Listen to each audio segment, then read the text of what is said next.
ছিল সেই মহান নেতা রহমতুল্লাহ ভাই, আল্লাহ তাআলা তাকে নিয়ে গিয়েছে।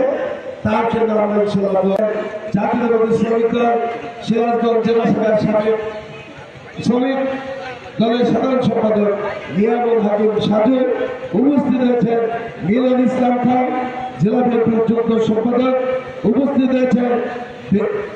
আমরা দীর্ঘদিন যাবৎ এই অফিসে আমরা রাজনীতি করি, সেই বাড়ির অংশীদারিত্ব এবং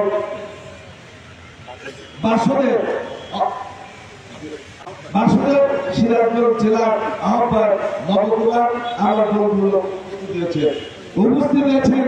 সিরাজগঞ্জ জেলা বিএনপির পৌর বিএনপির শহীদুল ইসলাম, উপস্থিত হয়েছেন আমার ওলামাদের আহ্বায়ক। অবশ্যই একজন ব্যক্তি ছিলেন, তার আদর্শ, তার প্রতি শ্রদ্ধা জানানোর জন্য আজকে আপনারা বিভিন্ন জায়গা থেকে এসেছেন। আমাদের এনটিভির সিরাজগঞ্জ জেলা প্রতিনিধি, তাকে ঢাকা শব্দ আমি অনুরোধ করছি, শরীফুল ইসলাম ইন্না, যিনি সিরাজগঞ্জ প্রেস ক্লাবের সাধারণ সম্পাদক। আমার জীবনদশায় এই অবস্থায় আমি দেখে এসেছি যে বিএনপির অনেক নেতা এমপিরা মারা গিয়েছে দীর্ঘদিন।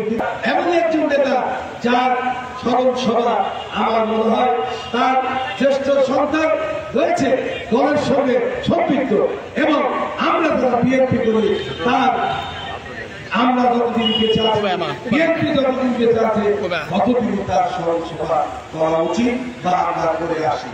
এই রকম একজন ব্যক্তিত্ব সম্পন্ন লোক ছিলেন মির্জা গোলাম মুস্তফা।